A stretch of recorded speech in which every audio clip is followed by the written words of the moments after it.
Layout ready.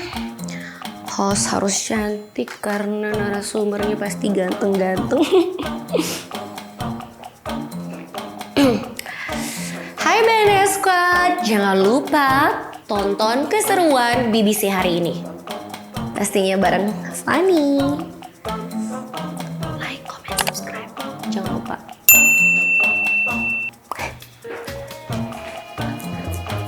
Kalau misalnya ketahuan pasangan ini melakukan kumpul kebo, mereka akan diarak keliling kampung. Ada kebiasaan-kebiasaan dari daerah-daerah tertentu yang mengizinkan hal itu terjadi.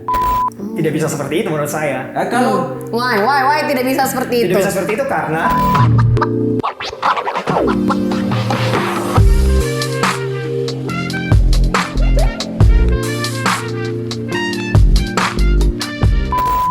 Hai BNS Squad, welcome back to BBC BNS Battle Club. Yeay, dan pastinya bareng host kesayangan kalian Rifani di sini.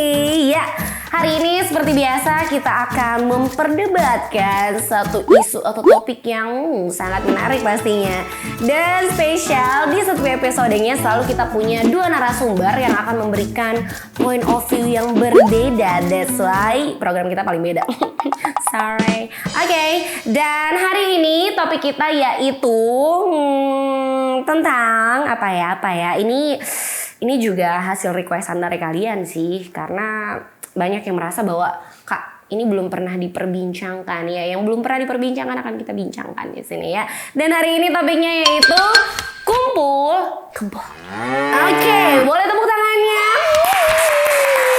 Ya, dan di episode kumpul kebo ini kita udah menghadirkan dua kebo maksudnya dua narasumber kita.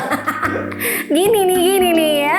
Yang pastinya kece-kece abis, dan biar tidak berlama-lama kita langsung aja kenalan ya dengan dua narasumber kita. Hai. Oke, boleh nih masing-masing kenalan dari ini dulu deh, sebelah kirinya Kak Fani dulu. Silakan. Terima kasih Kak Fani. Ya. Halo hai semuanya, kenalin aku Benyamin Monove, biasanya dipanggil Benyamin, bisa juga B-nya. Aku sekarang semester 6 di Fakultas Kesehatan Masyarakat Universitas Nusa Cendana Kupang. Sekarang aku semester 6 dan mengambil peminatan Kesehatan Lingkungan Keselamatan Kerja. Wah, luar biasa. Tepuk tangan dong untuk B-nya. Biasa dipanggil Benyamin, B-nya. Karena di sini aku panggilnya Ben. Oke. Lanjut. Oke, teman-teman, perkenalkan nama saya Paul Amalo, biasa disapa Paul. Saya kuliah di Universitas Nusa Cendana, Fakultas Hukum, dan konsentrasi saya Hukum Administrasi Negara. Semester 6 dan status masih jomblo. Oke, diperjelas luar biasa. Ya, BNS Squad ya, kalian dengar sendiri, dia kasih tahu bahwa dia masih jomblo. Jadi yang berminat langsung merapat di kolom komentar. Oke. Gimana Ben and Paul ya, biar lebih gimana gitu kan ya, karena topik yang kita bahas hari ini adalah kumpul kebo ya. Ini adalah banyak yang bilang kalau ini budaya barat yang akhirnya masuk ke kita, terus kita juga terapin, dan ya masih banyak pandangan-pandangan yang kayaknya tidak ada habisnya gitu. Aku mau dengerin dulu nih, kira-kira pandangan kalian berdua tentang kumpul kebo nih kayak gimana? Setuju nggak? Setuju sih. Lu termasuk orang yang kayak gimana sih dengar kata kumpul kebo? Ya mungkin. Siapa yang mau duluan? B-nya deh, coba. Oke. I wanna hear you. Iya, oke. Menurut pandangan aku kalau kumpul kebo itu adalah kan hubungan hidup bersama sebagai suami istri di luar pernikahan. Jadi aku kurang setuju kalau dilakukan kumpul kebo itu. Jadi aku kurang setuju akan hal itu. Setuju ya? Tidak mau ya? Iya, tidak mau. Usahakan jangan. Yes. Masa. Oke, kalau Paul sendiri gimana? Seperti yang tadi B-nya sampaikan bahwa kumpul kebo itu adalah kegiatan atau rutinitas dari pasangan yang belum menikah, melakukan rutinitas seperti orang yang sudah menikah. Sudah menikah dalam tanda kutip, sudah menikah secara agama dan negara. Agama dan negara. Dan menurut benar atau salahnya tidak ada pembenaran untuk itu.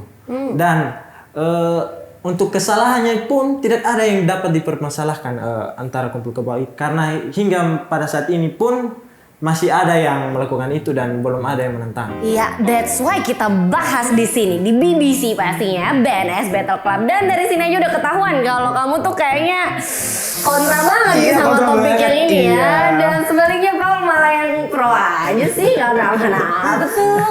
Oke, so ini yang membedakan kita dari program-program yang lain ya, dari YouTube channel yang lain. Kalian akan berganti baju sesuai dengan statement kalian di awal. So kita bakal balik lagi pastinya tetap di BBC BNS Battle Club.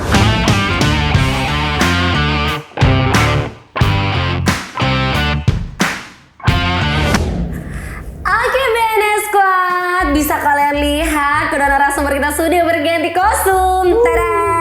Yeay, ada pro dan ada kontra. Coba dipamerin ya masing-masing. Iya, pro, kontra. Dan saya mau lihat ekspresi kalian berdua, coba saling lihat. Tunjukkan bahwa kalian ya. You guys ready for the battle gitu kan ya. Ready. Oke, dan sekali lagi Rifan ingatin bahwa topik kita kali ini yaitu kumpul kebo. Nah, gimana kira-kira dua pemuda ini menanggapi isu kumpul kebo ini? So, langsung saja ya kita mulai. Oke. Nah, aku mau duluan ke pihak kontra nih ya, B-nya. Ben. Ben bahas-bahas soal kumpul kebo. Tadi kan Ben adalah sosok yang kayak, aduh kak, beta sound deh, jangan deh. Ya, beta mau kasih tahu untuk jangan deh kayak gitu. Nah, menurut Ben sendiri apa sih dampak untuk orang-orang yang menerapkan praktik kumpul kebo ini? Menurut Ben-nya kayak gimana sih? Nah, iya, menurut saya kalau melakukan praktik kumpul kebo ini dampak mungkin misalnya dari hukum adat. Nah, hukum adat ini salah satunya adalah dampak yang mereka dapat kalau misalnya ketahuan pasangan ini melakukan kumpul kebo, mereka akan diarak keliling kampung dan juga mereka pastinya mendapat dipermalukan oleh masyarakat yang ada di situ. Kalau ketahuan ya, Iya, kalau ketahuan nih biasanya kayak gitu diarak keliling kampung. Kalau nih kalau ketahuan ya Ben, tapi berarti menurut Ben dampaknya negatif ya. Iya, negatif. Dampaknya negatif buat kamu kalau misalnya melakukan praktik kumpul kebo. Oke, nah kamu setuju nggak sih kalau dampaknya negatif? Apa jangan-jangan dampaknya enak gitu? Tadi dari tim kontra sendiri menjelaskan kalau ditangkap begitu, berarti tidak selalu pasti bahwa kumpul kebo itu ditolak begitu. Ada tempat-tempat tertentu juga yang mau dibilang mendukung, bahkan membiarkan kumpul kebo ini kumpul terjadi. kebo itu terjadi. Bahkan ini berkembang di masyarakat luas hingga pada saat ini. Ya mungkin gara-gara itu kali ya, makanya banyak yang ngelakuin ya. Kemungkinan besar. Kamu sangat-sangat tidak setuju dong ya? Iya, saya tidak setuju. Kamu harus mempertahankan argumen kamu. Karena topik kita yang kali ini nih banyak yang melakukan soalnya ya. Karena setahu saya ataupun setahu netizen nih ya, dampaknya enak gitu. Ya, dampaknya enak, nggak perlu susah-susah nikah gitu kan, nggak perlu susah-susah bayar belis ya kan, biasanya kayak gitu ya. Jadi mending kumpul kebo aja. Nah, menurut tim pro nih, mana pro ya sampai lupa ya, saking tiap hari tuh ada aja ditukar-tukarnya. Nah, menurut tim pro nih, praktik kumpul kebo ini kan kayak tadi tim kontra bilang bahwa melanggar norma adat istiadat ya kan. Itu menurut kamu gimana tuh terkait ini? Baik Kak, kalau berbicara tentang norma itu berarti berbicara tentang hukum. Seperti yang tadi dijelaskan juga ada hukum adat. Nah, perlu kita tahu bersama bahwa manusia itu tidak hidup berdampingan dengan hukum saja, tetapi berdampingan juga dengan kebiasaan-kebiasaan adat dan istiadat. Nah, jika kita berbicara tentang kebiasaan, di Indonesia pun sendiri memiliki banyak kebiasaan-kebiasaan. Iya, setuju. Yang dimana kumpul kebo sendiri sudah berkembang di masyarakat yang luas. Berarti ada kebiasaan-kebiasaan dari daerah-daerah tertentu yang mengizinkan hal itu terjadi. Mungkin karena belum ada kesiapan dari masing-masing pasangan yang mengakibatkan kumpul kebo itu terjadi. Dan mungkin saja di tempat-tempat tertentu hal itu tidak dilarang, malah didukung. Oke. Nah, kalau tim kontra gimana nih? Kamu harus tidak terima dong ya? Iya, kalau saya tetap tidak menerima perilaku kumpul kebo itu karena itu merupakan kebiasaan yang berdampak negatif seperti yang saya sudah beritahukan sebelumnya. Mereka akan mendapatkan dan budaya bukannya kalau yang nggak bagus nggak harus dilanjutin gitu kan ya? Enggak, jadi mereka akan dikucilkan, mereka akan mendapatkan omongan yang tidak enak dari masyarakat, dan akhirnya mereka merasa diri mereka bahwa saya tidak berharga lagi, tidak dibutuhkan lagi di lingkungan tersebut, seperti itu. Oke. Mungkin ini juga ya, kebiasaan-kebiasaan yang jelek kan tidak harus diteruskan, bisa Iya. saja diputuskan gitu loh. Tim kontra ya kan, tim kontra dan tim pro. Kalian harus lebih panas nih ya, kalian harus lebih panas nih. Masalahnya isu ini tuh kayak tidak habis-habis. Terus banyak juga netizen yang kayak ayo tolak dan lain sebagainya karena bisa saja merugikan. Nah, ini juga sempat di episode BBC yang sebelumnya kita bahas soal Baileys tuh ya. Bahas soal Baileys. Nah, ada juga yang bilang bahwa kumpul kebo ini adalah dampak dari Baileys itu sendiri. Kayak misalnya ada yang nggak sanggup bayar Baileys akhirnya lebih memilih untuk kumpul kebo. Nah, itu menurut kalian berdua gimana tuh? Menanggapi isu ini. Oke. Mereka udah sopan banget ya, suka gitu. Lawan. Ayo kontra dulu. Oke, coba kontra gimana tuh? Oke, saya dulu ya. Jadi kalau menurut saya, kalau misalnya bilang karena belum sanggup bayar Baileys Iya. ya, menurut saya seharusnya ketika dia sudah mau berpasangan atau mau mendapatkan calon nih, Iya. berarti harus mau tidak maunya dia harus finansialnya juga harus cukup dong. Harus Sehingga ready ya. harus ready dong Ready supaya otomatis, dia ready. bisa membayar Baileys si perempuan itu. Menurut saya seperti itu. Jadi tidak harus kumpul kebo. Iya, tidak harus kumpul kebo. Ya. Kalau menurut saya kita tidak bisa memandang semua perspektif itu sama. Karena tergantung kita berdiri di sebelah mana. Yes, Kalau saya that's why berdiri di ada- sudut ada pandang BBC saya, ini. ya. Ya. Jadi di Indonesia sendiri kita, terkhususnya di Nusa Tenggara Timur, kita menganut 3 jenis pernikahan. Yang dimana berproses pernikahan secara adat, dilanjutkan pernikahan secara agama, dan pernikahan secara negara. Nah, Baileys itu masuk dalam pilihan yang pertama itu, pernikahan secara adat. Atau seperti itulah kita di NTT. Nah, jika itu menjadi suatu persoalan, memang benar untuk kumpul kebo sendiri alasan yang paling familiar adalah belum punya Baileys, belum punya cukup, Baileys, belum cukup. sanggup bayar, jadi ya bayar. kumpul kebo lah. Nah, itu berbicara tentang kesiapan dari masing-masing pasangan, dan kita sebagai orang yang melihat itu, kita tidak bisa melihat kalau belum siap kenapa harus nikah. Ya itu menurut pandangan kita. Tetapi mereka sebagai dua manusia yang bersatu itu memiliki pandangan yang berbeda dari kita. Mungkin mereka ada alasan-alasan yang lebih spesifik lagi. Jadi jangan kita melihat dari luarnya saja. Coba kita lihat masuk dan kita tahu apa penyebab mereka masih kumpul kebo atau lain sebagainya. Bukan karena mereka tidak mau bertanggung jawab satu sama lain. Yang penting tidak merugikan satu sama lain. Tidak merugikan satu sama Sama-sama lain. mau Nah, kalau misalnya dampak merugikannya udah sampai di punya anak gimana tuh? Ya, kalau yang kita lihat ya di NTT sendiri, contoh kita di NTT sendiri. Banyak hal yang menyebabkan itu terjadi, bahkan sampai punya anak. Bukan karena mereka tidak mau menikah, tetapi ada penyebab lain yang diantaranya belum bisa bayar Baileys, atau Ekonomi. ada agama yang berbeda. Itu yang menyebabkan terjadinya kumpul kebo marak di tengah-tengah masyarakat. Bahkan ada orang tua yang belum setuju.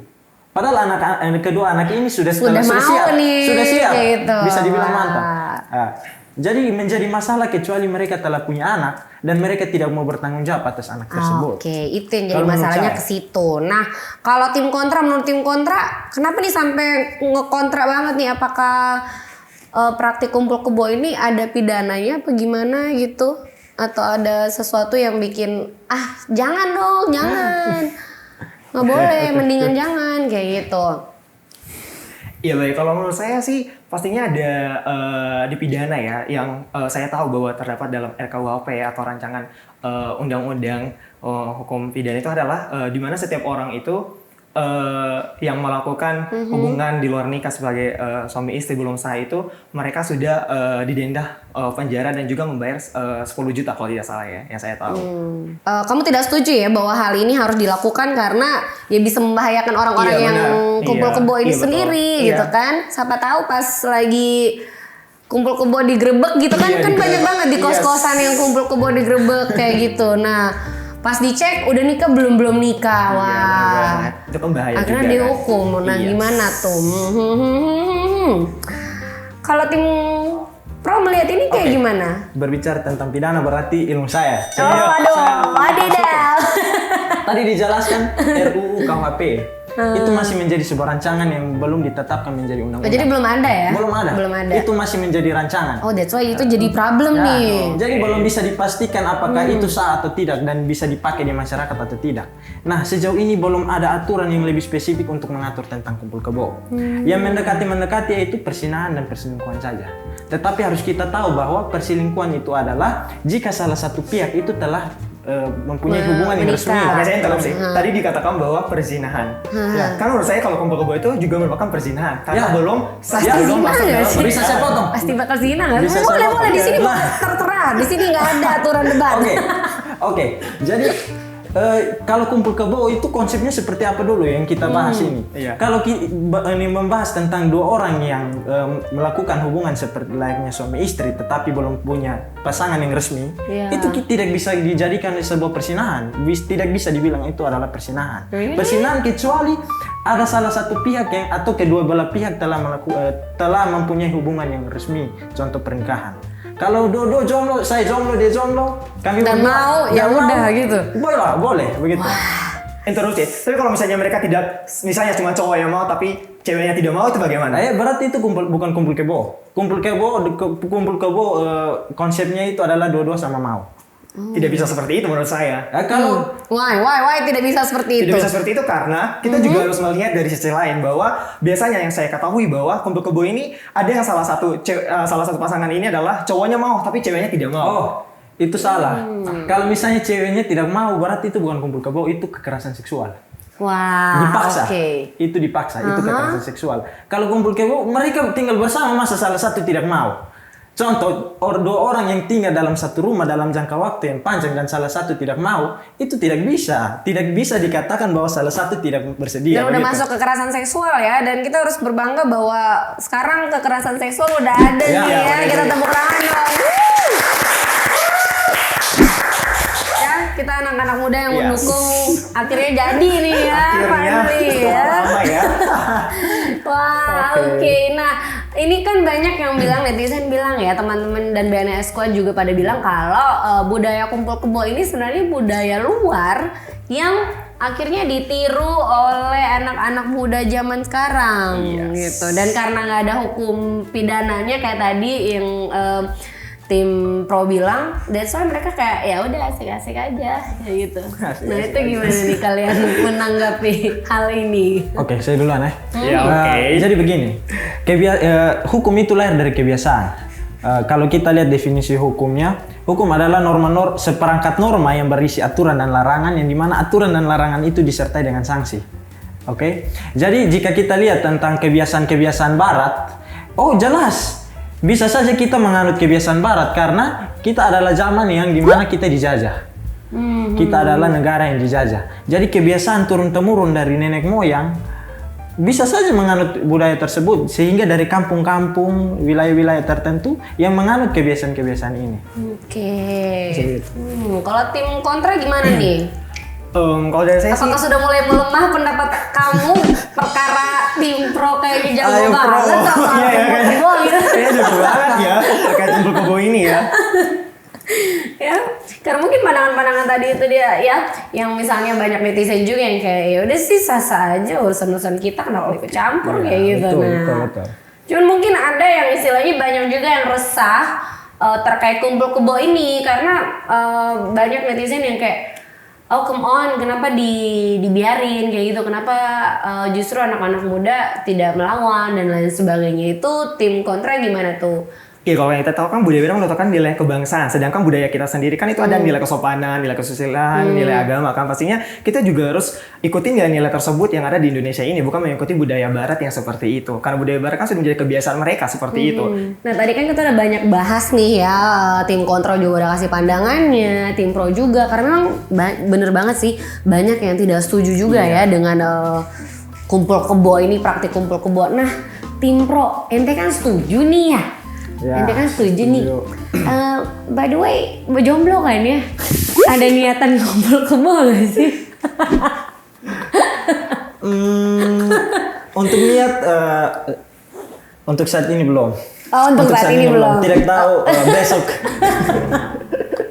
Kalau kamu ada niatan nggak? Oh, udah pasti nggak ya? Iya. Oke, nah ini unik sekali nih BNS Squad karena tim pro dan kontra kita ini datang dari dua latar belakang yang berbeda. Kamu dari hukum, ini dari kesehatan. Nah, masing-masing punya pandangan yang berbeda juga pastinya tentang topik ini ya. Nah, jujur kita penasaran sekali nih tim pro. Menurut tim pro nih orang-orang yang melakukan praktik kumpul kebo ini orang-orang yang setia atau sonde sih? Kalau menurut saya setia. Karena memutuskan untuk hidup bersama-sama bukan hal yang mudah. Okay. Walaupun belum ada ikatan yang resmi, tetapi untuk ukuran setia atau tidak ya setia. Kalau menurut saya. Kalau menurut saya. Nah, kalau menurut tim kontra? Kalau menurut saya sih tidak setia ya. Apalagi itu berusaha ya. Jadi pasti mereka akan mencari yang lain lagi. Iya kan, seperti itu. Karena soalnya ada ikatan ya. Iya, karena tidak ada ikatan. Apakah B boleh bergeser? Oh iya, sayangnya harus di tengah ya. Karena dua pria ini wah ini pasti ciwi-ciwi di luar sana yang sedang menonton juga kira-kira siapa nih kayak gitu. Oke, nah ini kita udah masuk ke pertanyaan-pertanyaan terakhir nih ya, masih banyak banget nih yang ingin diperbincangkan sebenarnya. Nah, masing-masing dari kalian pasti punya rekomendasi dong ya terkait dengan menanggapi isu atau topik kumpul kebo ini sendiri. Nah, beta mau dengar dari masing-masing ya. Silakan kalian berdua bisa kasih Bosondo punya rekomendasi nih buat BNS Squad di luar sana. Kira-kira apa sih yang harus dong lakukan atau Boson punya pesan tersendiri nih buat BNS Squad di luar sana terkait dengan topik atau isu ketong kali ini yaitu kumpul kebo. Nah, mungkin dari tim pro dulu nih, secara lo kan mendukung nih ya. Cus kameranya di sana nih, gaskan. Banyak yang beranggapan bahwa kumpul kebo itu selalu negatif. Tetapi seharusnya kita harus melihat bahwa dari sudut mana kita berdiri dulu. Kalau kita lihat dari sudut pandang agama ya otomatis tidak. Dari sudut pandang negara pun juga tidak. Tetapi bisa saja ada kebiasaan-kebiasaan atau adat istiadat tertentu yang membenarkan hal ini. Makanya untuk saya sendiri ya tidak ada hal yang dapat dibenarkan akan hal ini dan belum ada hal juga yang patut kita permasalahkan akan hal ini. Makanya hingga saat ini saya juga masih setuju dengan itu. Oke, thank you tim pro dan tim kontra, silakan. Mungkin lu harus kasih ultimatum apa kayak gimana gitu. Nah, silakan kameranya tim kontra di sini ya. Gaskan. Oh, kalau menurut saya untuk praktik kumpul kebo ini intinya saya tidak benar-benar tidak setuju dan tidak menyarankan ya untuk melakukan praktik kumpul kebo ini. Jadi benar-benar tidak setuju ya? Iya, benar-benar tidak setuju. Singkat, padat, jelas. Gitu. Paham ya? Karena tadi kata tim kontra banyak sekali dampak-dampak negatif yang akan kalian temui atau kalian dapatkan ketika kalian melakukan praktik kumpul kebo itu sendiri. Namun dari tim kontra, seperti kata tim kontra bahwa balik lagi itu pilihan kalian semua. Kalian harusnya bertanggung jawab dengan setiap pilihan kalian pastinya. So, thank you so much ya Benyamin and Paul, kalian keren banget. Tepuk tangan dong. Ini dia yang bikin kita jadi seru di sini karena istilahnya jarang banget ya ada anak muda yang bisa menyuarakan dari persepsi yang berbeda-beda. Namun sebagai anak muda pasti teman-teman punya persepsi yang berbeda-beda dong. Dan kita di sini BBC dan S Battle Club jadi wadah yang tepat buat teman-teman menyuarakan pendapat teman-teman itu. So thank you so much pacinya buat Paul, thank you buat Benya juga, thank you, sukses ya buat studinya. Dan pastinya BNS Squad dimanapun berada jangan bosan-bosan nih untuk nonton program kesayangan kalian yaitu BBC BNS Battle Club pastinya. Karena apa? Karena disinilah tempat kita bisa memperdebatkan isu-isu atau topik-topik yang lagi hangat dan bahkan mungkin belum ada jalan tengahnya ya kan ya. Oke, dan sekali lagi jangan lupa untuk selalu dukung channel YouTube Boamong Nonstop dengan cara like, komen, dan pastinya semua kita sama-sama untuk subscribe. Jangan lupa juga untuk nyalakan lonceng notifikasinya biar ketinggalan setiap kali episode baru muncul di YouTube. Oke, akhir kata. Saya Paul. Saya Benyamin. Dan saya Rifani. Sampai jumpa lagi. Bye-bye.